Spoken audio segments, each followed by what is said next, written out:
Cut చేశాడు phone. ఊపిరి పీల్చుకుని పైకి లేచింది. శైలు తల తిరుగుతుంటే తల పట్టుకుంటూ మెల్లిగా లేచి నడుస్తూ వెళ్ళింది. ఏయ్ అంటూ పిలిచాడు శైలజాని. వెనక్కి తిరిగి చూసింది. రా ఇలాగా అన్నాడు ఆపిన బైక్ మీద కూర్చొని. అసలే పిచ్చి పట్టినట్టుగా ఉంది శైలజ మనసంతా.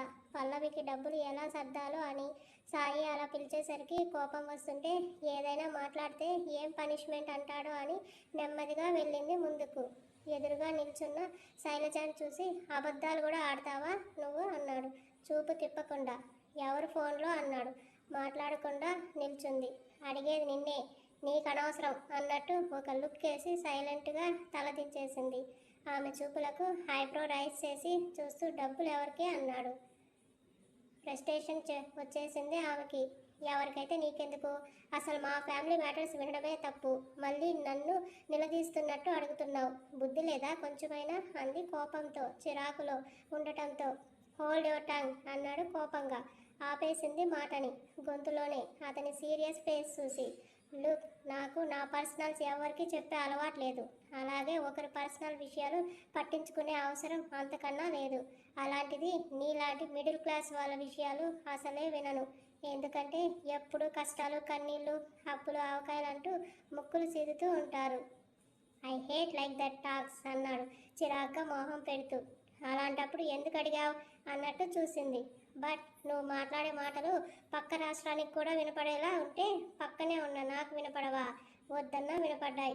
నాకు డౌట్స్ వస్తే ఏదైనా సరే క్లారిటీ చేసుకోకపోతే నిద్ర పట్టదు. అందుకే అడిగా. ఇప్పుడు చెప్పు ఏంటి సంగతి అన్నాడు. నీకు చెప్పాల్సిన అవసరం నాకు లేదు. అట్ ది సేమ్ టైం ఒకరికి నా ఫ్యామిలీ మ్యాటర్స్ చెప్పుకొని సింపతి సంపాదించాలని నాకు లేదు చెప్పేసి వెళ్ళింది. ఫాస్ట్గా బైక్ ఎక్కాడు. వెళ్తున్న శైలజను చూసి శాడిస్టిక్ స్మైల్ వచ్చింది పెదవులపై. వేగంగా వచ్చి ఆమె చేతికి డాష్ ఇచ్చాడు.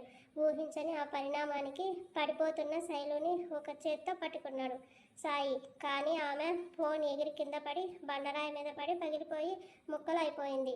తన కళ్ళ ముందే పగిలిపోయిన ఫోన్ చూడగానే మధు గుర్తొచ్చాడు. శైలజకి ఫోన్ ఇస్తూ అతను అన్న మాటలు, ఇందాక నైట్ కాల్ చేయమని చేయకపోతే అన్న అతని బెదిరింపు మాటలు గుర్తొచ్చి ఒంట్లో వణుకు పుట్టింది శైలజకి. దానికి తోడు ఉన్న ఫీవర్కి చేతులు చల్లబడిపోతున్నాయి. తన చెయ్యి శైలు నడుము మీద ఉండటంతో ఆమెను ఫోర్స్గా తన ముందుకు తిప్పుకున్నాడు. అటువైపు ఫోన్ పగిలిందని అనుకుంటుండగానే ఇటు తిరిగిన ఆమె మొహంలో అందులోని ఆవేదన అతడు కళ్ళను దాటిపోలేదు. కానీ అతనికి ఉన్న షార్ట్ టెంపర్ కారణంగా ఆమె ఆవేదన పట్టలేదు. అతని ఊపిరి తగిలేంత దగ్గరగా ఆమెను తీసుకొని కళ్ళలోకి సూటిగా చూస్తూ 1 వీక్ టైం ఇస్తున్నా. నీకు నాకు ఇవ్వాల్సిన మనీ నా టేబుల్ పై ఉండాలి. లేకపోతే ఆ తర్వాత నిన్ను ఏం చేస్తానో నాకే తెలియదు. మైండ్ అంతా మొత్తంగా బ్లాంక్ అయ్యింది ఆ చూస్తున్న శైలజకి. చూసి నా ముందు వాయిస్ రైజ్ చేస్తున్నావు. నాకు కానీ తిక్క రేగితే ఇలాంటి పనిష్మెంట్స్తో అస్సలు ఆగను. కాబట్టి వీలైనంత వరకు నా దగ్గర నోరు మూసుకో చెప్పి వదిలేస్తూ 1 వీక్ నీ టైం అనేసి ఫాస్ట్గా బైక్ని పోనించాడు. తల పట్టుకుని కూర్చుంది. కళ్ళలో ఒక్కసారిగా ఆనకట్ట తెగిన కన్నీళ్ల ప్రవాహం ఉధృతంగా ప్రవహించింది ఆమె చెంపలపై.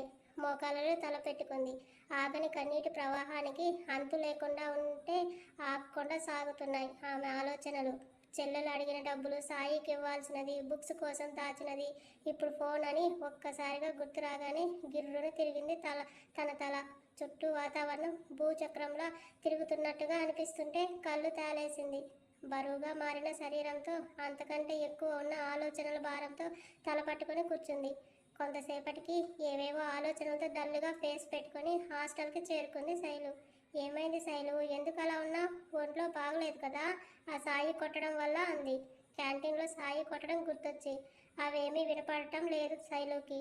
తన ముందు బండలా మారి తన గుండెల్లో ఉన్న సమస్యల బండరాయి బరువు మోయలేనంతగా మారేసరికి కన్నీళ్లను తుడుచుకొని టైం ఎంత అంది నీరసించిపోయిన గొంతుతో.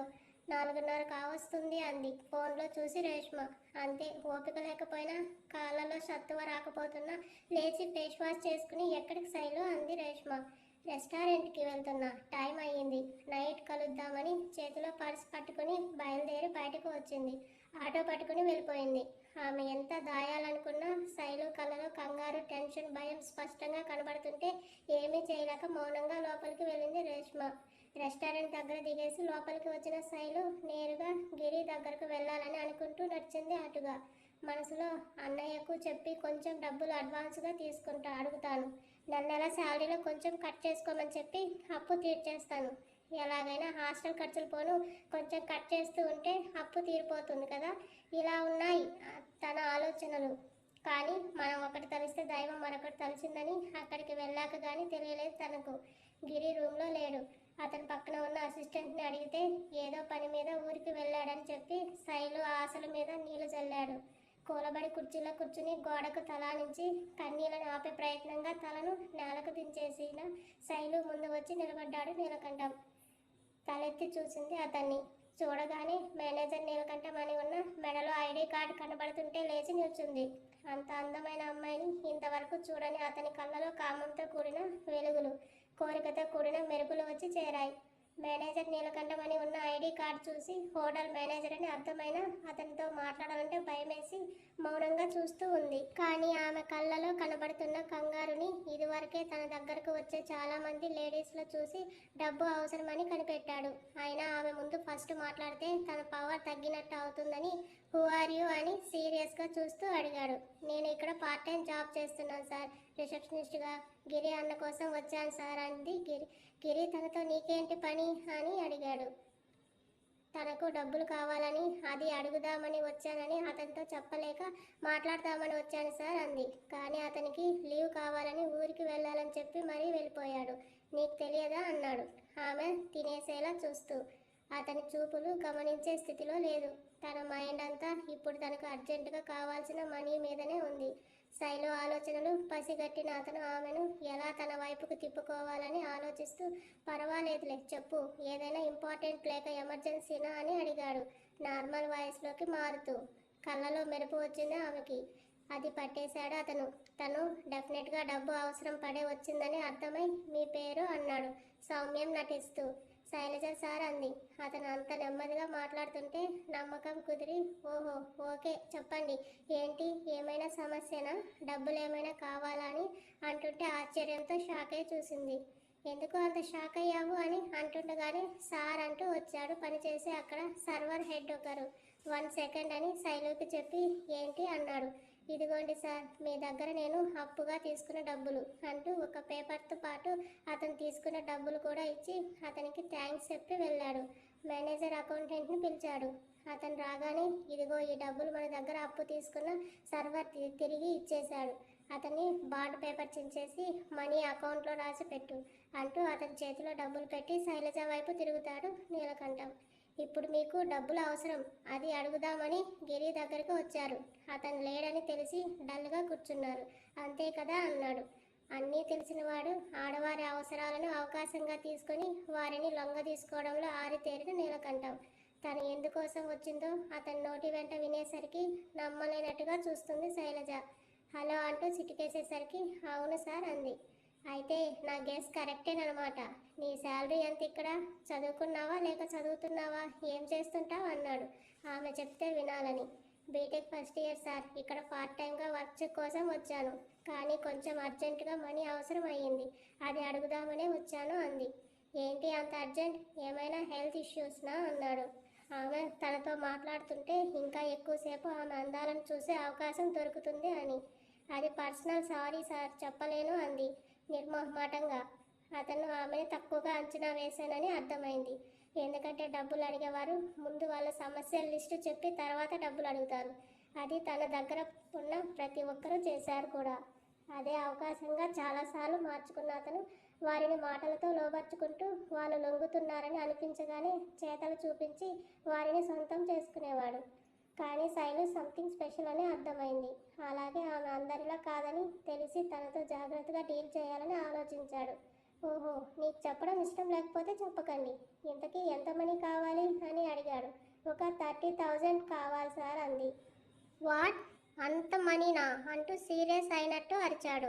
చూడండి మిస్ శైలజ, మీరు ఇక్కడ చేరి ఎక్కువ రోజులు కూడా అవ్వలేదు. మిమ్మల్ని నమ్మి అంత మనీ ఎలా ఇస్తామని అనుకున్నారు అని రివర్స్ గేర్లో ఆమెతో మాట్లాడాడు. నెల నెల నా శాలరీలో కట్ చేసుకోండి సార్, నేనేమి మీ డబ్బులు ఎగ్గొట్టేదాన్ని కాదు. కావాలంటే బాండ్ పేపర్ మీద సైన్ కూడా చేస్తాను. మీ మనీ తిరిగి ఇచ్చేదాకా ఇక్కడ జాబ్ మానేయను సార్, ప్లీజ్, ఆ మనీ నాకు చాలా ఇంపార్టెంట్ అని రిక్వెస్ట్ చేసింది. ఆమె అంతలా రిక్వెస్ట్ చేస్తుంటే కాదని లేనట్టుగా నటిస్తూ సరే అయితే ఇక్కడ పనిచేసే చాలామంది లేడీస్ మీలాంటి సిచ్యువేషన్లో నా దగ్గర వచ్చారు. నేను వాళ్ళకి తప్పకుండా సాయం చేసేవాడిని. ఎందుకంటే ఆడవాళ్ళ మీద ఉన్న రెస్పెక్ట్తో మీ అమ్మాయిలు ఎంతటి అసాధ్యమైన సునాయాసంగా చేస్తారు అని అంటూ ఆమెను చూశాడు. అతని మాటల్లో గూఢార్థం ఆమె కనిపెట్టలేకపోయింది. ఆమె మౌనం వేరేలా అర్థమైనా అతను మీకు మనీ ఇస్తాను అన్నాడు. రిలీఫ్గా చూసింది. కానీ మా హోటల్ రూల్స్ ప్రకారం మనీ తీసుకున్న వారు ఎవరైనా సరే నేను చెప్పే పనులన్నీ చేయాలి అన్నాడు. ఏంటి సార్ అవి అంది. అదే శైలజ, హోటల్లో ఏదైనా మీటింగ్స్ కానీ ఫంక్షన్లు కానీ జరుగుతుంటాయి కదా, అలాంటప్పుడు అవి అన్ని వర్క్ చేయాలి, ఓవర్ టైం వర్క్ చేయాల్సి ఉంటుంది. మీరు కాదనకుండా చేయాలి. ఏ పని చెప్పినా ఓవర్ టైంకి మనీ కూడా పే చేస్తాం. మీ కష్టం మేమే ఉంచుకోమన్నాడు వంకరగా మాట్లాడుతూ. ఓవర్ టైం చేస్తే మనీ పే చేస్తారా సార్ అంది. తను ఖాళీగా ఉన్నప్పుడు చేస్తే మనీ వస్తుందన్న ఆశతో.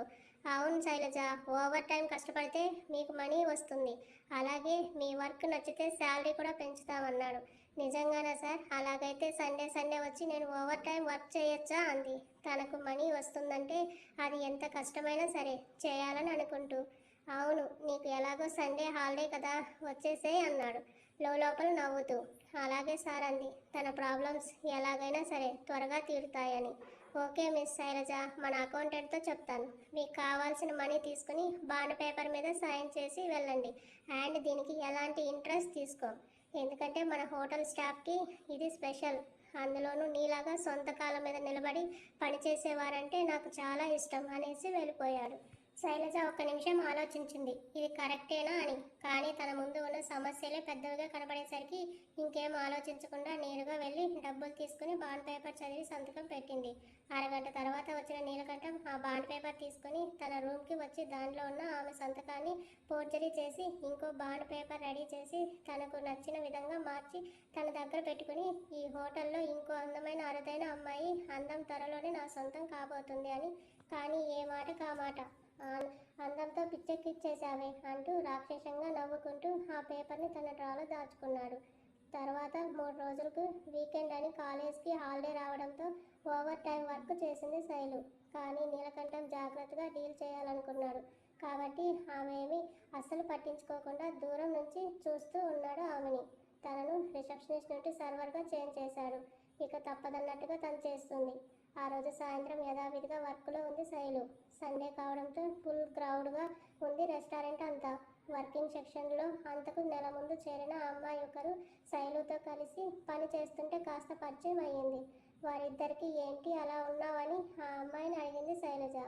ఏం లేదు, ఏవో ఇంట్లో ఉండే సమస్యలే కదా అనేసి తన ఎదురుగా వస్తున్న నీలకంఠంని చూసి భయంతో అక్కడి నుంచి వెళ్ళిపోయింది ఆ అమ్మాయి. తర్వాత అప్పటి వరకు బాగానే మాట్లాడినా తను ఎందుకు అలా వెళ్ళిందో తెలియక తన పనిలో తను బిజీ అయ్యింది.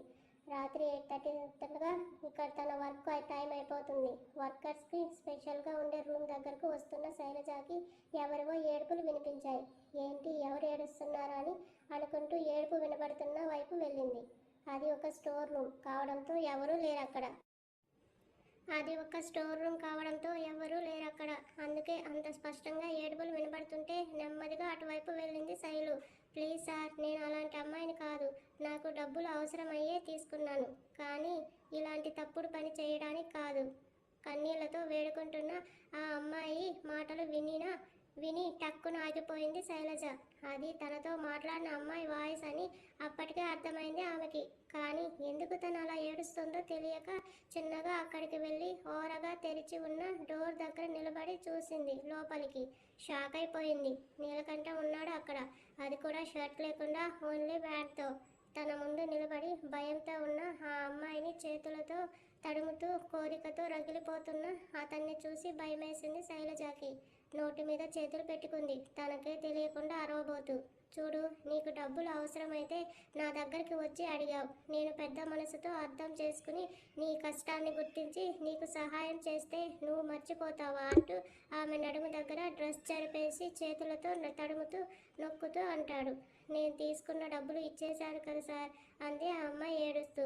మరి ఇదేంటి అని తన బాండ్ పేపర్ని ఆమె ముందు పెట్టాడు. చదువుతున్న తను నిశ్చేష్టురాలయ్యింది. నేను ఇలాగా సంతకం చేయలేదు అంది భయంతో వణుకుతూ. ఎలాగా అన్నాడు గట్టిగా నొక్కుతూ. అమ్మా అంటూ అరిచింది ఆ అమ్మాయి. చూడు, నువ్వు నా దగ్గర డబ్బు తీసుకుంటూ అందుకు ప్రతిఫలంగా నా దగ్గర పడుకోవాలి, అది కూడా నాకు నచ్చినన్ని రోజులు అని బాండ్ పేపర్ చించుతా అంటూ నవ్వాడు వికృతంగా. ఆ అమ్మాయి వెంటనే ఆ పేపర్ని చించేసింది. ఇప్పుడు ఏం చేస్తావురా అంది కోపంతో. అది జస్ట్ జిరాక్స్ కాపీ అని తెలియదా నీకు? ఒరిజినల్ పేపర్ నా దగ్గర ఉంది అన్నాడు కన్నింగ్గా నవ్వుతూ. చూస్తున్న శైలజకి మైండ్ అంతా బ్లాక్ అయ్యింది. అసలు ఏం జరుగుతుందో తనకే తెలియడం లేదు. నన్ను రా అన్నావు కదా, ఇప్పుడే ఇక్కడే నీ అంతు చూస్తాను చూడు అంటూ ఆ అమ్మాయి డ్రెస్ చించేశాడు బలంగా లాగి. ప్లీజ్ సార్, నన్ను వదిలేయండి, నాకు పెళ్లి చేయాలనుకుంటున్నారు ఇంట్లో అంటూ బతిమాలింది ఆ అమ్మాయి. చేసుకో, ఎవరొద్దన్నారు? ఇక్కడ ఉన్నంత వరకు నాతో శోభనం చేసుకుని తర్వాత తీరిగ్గా పెళ్లి చేసుకో అన్నాడు. నీకు కూడా ఫుల్ ఎక్స్పీరియన్స్ వస్తుంది అంటూ నవ్వాడు. ప్లీజ్ సార్ అంటూ అమ్మాయి కన్నీళ్లతో బతిమాలుతుంటే కనికరించని అతడు అక్కడే అటాచ్డ్గా ఉన్న రూమ్లోకి ఆమెను తోసి వెళ్ళి ఫ్రెష్గా స్నానం చేసిరా. ఈ నీలకంఠంకి ఏదైనా సరే నీట్గా ఉండటం అలవాటు. సబ్బుతో రుద్దుతూ స్నానం చేసిరా. కాదు కూడదని అన్నావో నీ బట్టలు ఊడదీసి నీ ఫోటోలు సోషల్ మీడియాలో వైరల్ అవుతాయి అంటూ ఆమెను లోపలికి తోసి బయటకు వస్తున్న అతన్ని చూసి భయంతో పక్కన దాక్కుంది శైలజ. అప్పుడు అక్కడ ఏదో దబ్బున పడిన శబ్దం రావడంతో ఆ సౌండ్ విన్న అతడు సిగరెట్ కాలుస్తూ బయటకు వచ్చాడు. భయంతో పక్కనే ఉన్న ఏదో వస్తువు తగిలి శైలజ అది పడిపోవడంతో మరింతగా భయపడింది. అతను వస్తున్నట్టు వినపడుతూ ఉన్న అడుగుల చప్పుడు విని పక్కన ఉన్న ఇంకో రూమ్లోకి వెళ్ళి డోర్ వెనకాల దాక్కుంది. బయటకు వచ్చి చూసిన అతడు అక్కడ ఏమైనా పడి సౌండ్ వచ్చిందేమో అని తిరిగి లోపలికి వెళ్ళి డోర్ వేశాడు. 5 నిమిషాల వరకు తనే పరిస్థితిలో ఉందో తెలుసుకోవడానికి కూడా మైండ్ పనిచేయడం లేదు శైలుకి. అతను అంత దుర్మార్గుడా? ఆ అమ్మాయితో అంత దారుణంగా మాట్లాడుతున్నాడు. అసలు ఏం జరుగుతుంది ఇక్కడ? ఆ బాండ్ దాని గురించి ఏదో చెప్పి ఆ అమ్మాయిని బెదిరిస్తున్నాడు. అంటే తన డబ్బులు అప్పు తీసుకుని అతని దగ్గర చిక్కుకుందా? అది ఆసరాగా చేసుకుని అతను ఆమెను అనుకోగానే ఒళ్ళంతా వణుకుతూ చెమటలు పట్టాయి శైలుకి. ఇప్పుడు ఆ అమ్మాయి పరిస్థితి ఏంటి? తనని వాడి నుంచి ఎలా కాపాడటం? నెమ్మదిగా డోర్ తీసుకొని బయటకు వచ్చి చుట్టూ చూసింది. అది కార్నర్గా చివరకు ఉన్న ఏరియా కావడంతో పాత సామానంతా స్టోర్ చేసి దుమ్ముగా ఉంది అక్కడంతా. అప్పుడే వినిపించాయి ఆ అమ్మాయి ఏడుపులు. ఎవరు లేకపోవడంతో స్పష్టంగా వినబడుతున్న ఆమె అర్ధనాదాలు.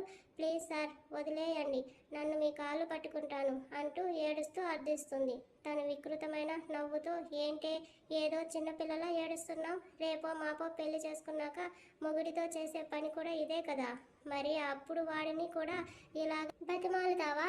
ఏడుస్తూ చెప్పి ఫ్యాన్ విప్పేశాడు. అప్పుడు నాకు పెళ్ళి అవుతుంది సార్, అతను నా భర్త అవుతాడు. అలా చేస్తే అది తప్పు అవ్వదు, కానీ ఇప్పుడు ఇలా జరిగిన తర్వాత నా భర్తకు ద్రోహం చేసిందాన్ని అవుతాను సార్, నన్ను పంపించండి అంది దీనంగా. నాకు నచ్చిన ఆడదాన్ని అనుభవించందే ఎలా వదులుతాను అంటూ ఆమెను అమాంతం బెడ్ మీద తోసేసి రాక్షసంగా ఆక్రమించుకోవడం మొదలుపెట్టాడు. ఆమె వదలమని ఏడుస్తున్న అతను పట్టించుకోకుండా అతని పని అతను చేస్తున్నాడు. తీవ్రంగా చేస్తుంటే గగ్గోలు పెడుతున్న ఆమె కేకలు విని కాలు కింద భూమి కంపించింది శైలుకి.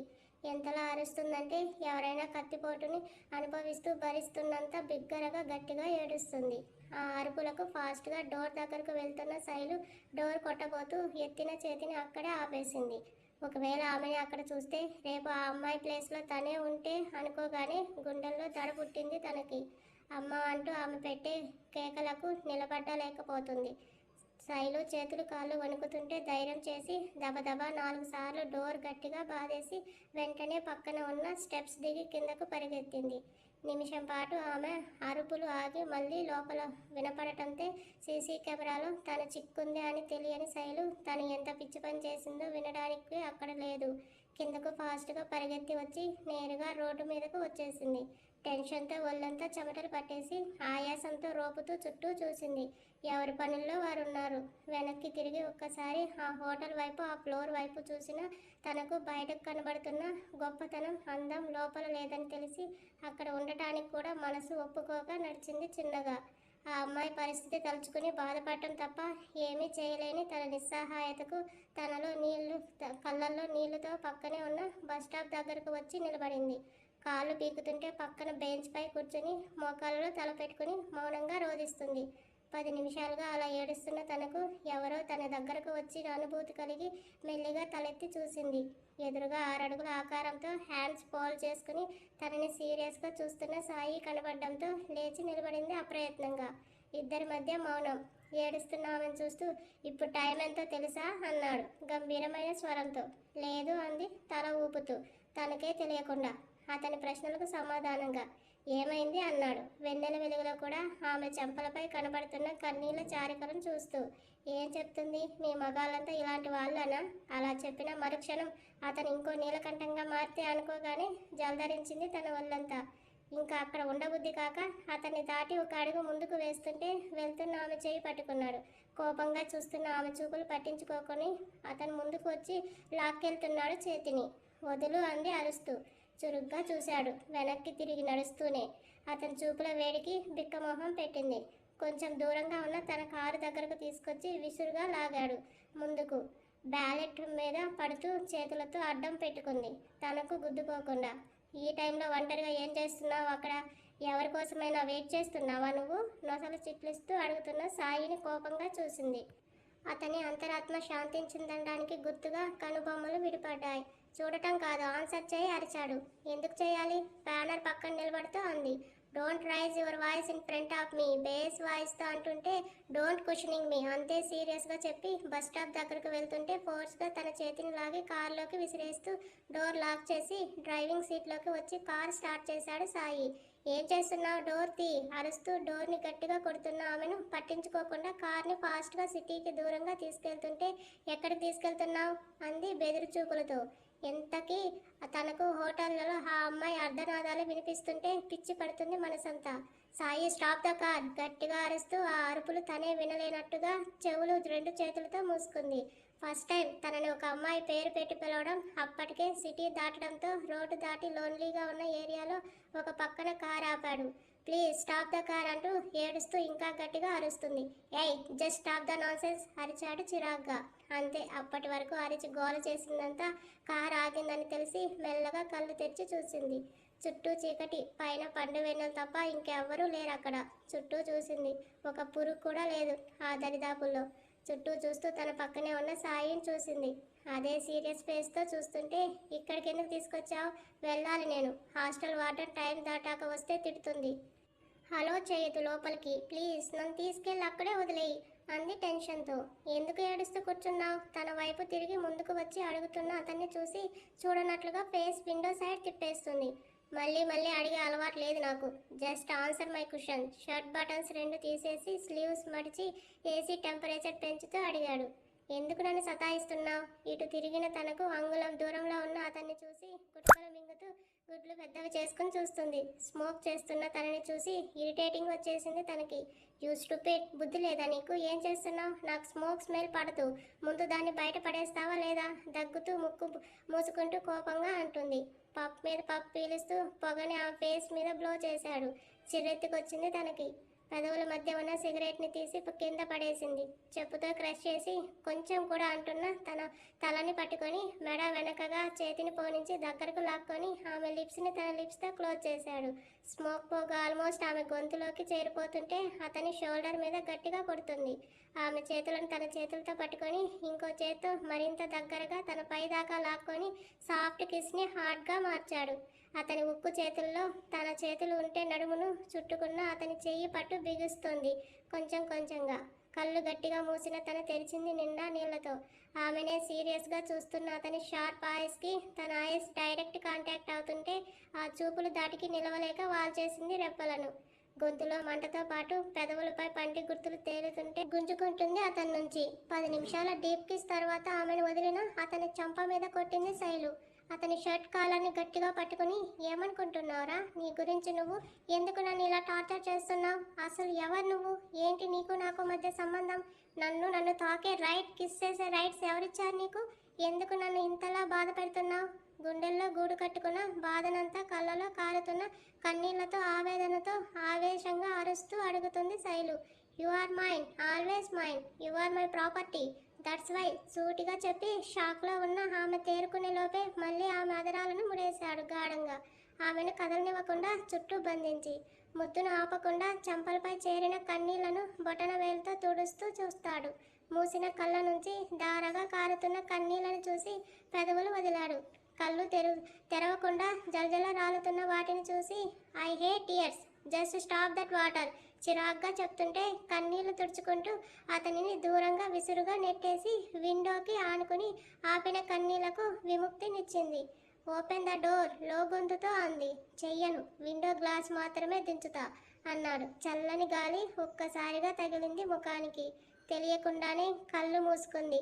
అలాగే వాదించాలనుకోలేదు అతనితో. ఇన్ఫ్యాక్ట్ అంత ఓపిక కూడా లేదు తనకి. అలసిపోతున్న ఆ క్షణం ఏది గుర్తు రానంతగా ఒంటరిగా ఉండిపోవాలనిపించింది. అతనితో ఆర్గ్యూ చేయలేక చేసిన వేస్ట్ అని మౌనంగా మిగిలిపోయింది. కార్ దిగాడు. సాయి ఆమె ఉన్న వైపుకు వచ్చి విండో మీద తల అంచి కళ్ళు మూసుకున్న ఆమెను చూస్తూ ముందు వంగుతూ డోర్ మీద మోచేతులు రెండూ పెట్టుకుని తననే చూస్తున్నాడు. వాడిపోయింది ముఖం ఏడ్చడంతో. ఉబ్బిన కళ్ళు, కన్నీళ్ళ చారికలతో చంపలపై అంటుకున్న వెంట్రుకలు, ముద్దులో తను ఇచ్చిన పంటి ఘాటుకి చిన్నగా కమిలిన పెదవులు చూస్తున్న సాయి ఊపిరి తగలడంతో భారంగా మారిన కనురెప్పలను తెరిచింది నెమ్మదిగా. తీక్షణంగా తననే చూస్తున్న అతన్ని చూడగానే చిరాగ్గా మొహం పక్కకు తిప్పి డోర్ తీయడానికి ప్రయత్నిస్తుంటే, నేను అడిగిన దానికి ఆన్సర్ చేస్తే వెళ్తావు ఇక్కడి నుంచి, లేదంటే ఇక్కడ ఇలాగే ఉంటావు. అదే పొజిషన్లో ఉండి అలాగే చూస్తూ అడిగాడు. గట్టిగా ఊపిరి పీల్చుకుని వదిలి ఏంటి అంది గంభీరంగా. నేను నిన్ను కొంటాను, పర్చేస్ చేసుకుంటా. నిన్ను అమ్ముకుంటావా? నిన్ను నువ్వు సూటిగా ఆమెను అడిగిన ప్రశ్నకు విచిత్రంగా చూసింది శైలు. అర్థం కాల. నిన్ను నేను కొంటాను, లైఫ్ లాంగ్ కోసం, నీ చివరి శ్వాస ఉన్నంత వరకు నువ్వు పీల్చే ఊపిరి నీ కొంటాను, నీలో ఉండే నీ ఆత్మాభిమానాన్ని కొంటాను.